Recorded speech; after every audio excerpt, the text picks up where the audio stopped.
And tonight we're introducing you to our third candidate on the ballot for Bryan mayor. Mike Southerland is a veteran who claims that the current city leadership isn't doing enough to help their departments. And KAGS' William Johnson spoke with him at POV Coffee, where he says this all comes down to experience. You have politicians who run based on their own agenda, wanting to see certain things accomplished. Some want to run simply because they want to be seen as a leader in the eyes of the people, and some truly run because they want to serve.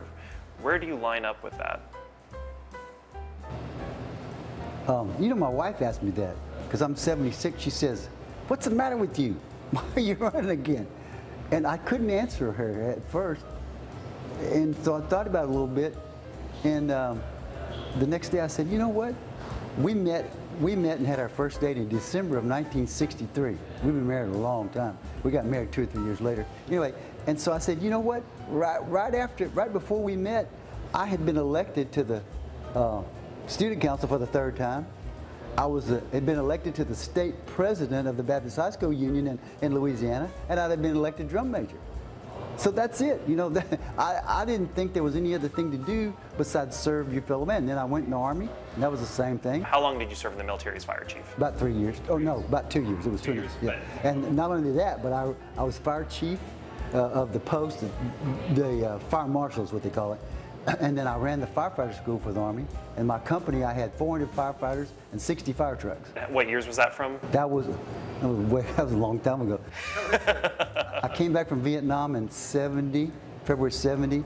So it was like the summer of 70 to 73, somewhere around in there. Have you run for office before? Yeah, I've served in an office for 12 years on the Bryan City Council.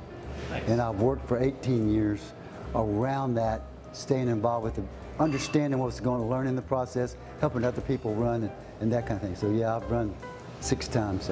So what made you decide you wanted to run for the mayor's office? Again? Well, run again, yeah. The thing about it is I'm retired and I've got a ton of experience. Not only do I have a ton of experience, but I know a lot about the city government. And before you can really play the game, you got to know the rules. And it's a difficult process to learn what's going on because there's no school you can go to really to learn how the cities do their business. Well, if you had to put it in the simplest of terms, what would be your goals you want to accomplish if you were elected mayor?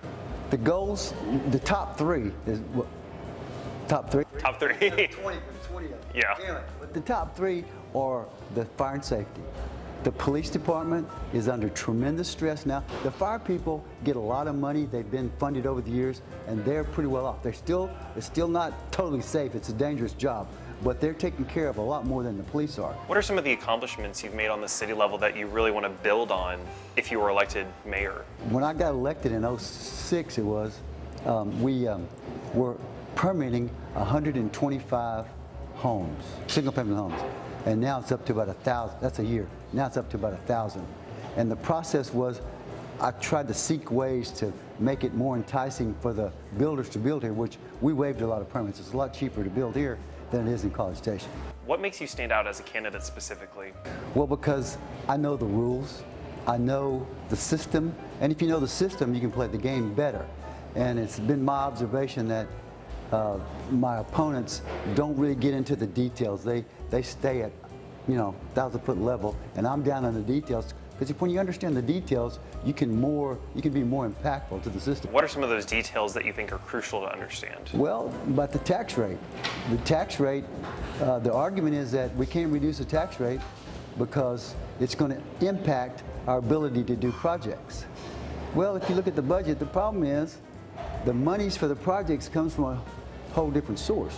So you want to see the people put before the profit? Oh yes, exactly. The people come first. And I think when you do that, my philosophy has been, if you listen to people, understand what they're talking about, and then take action, this is a wonderful place.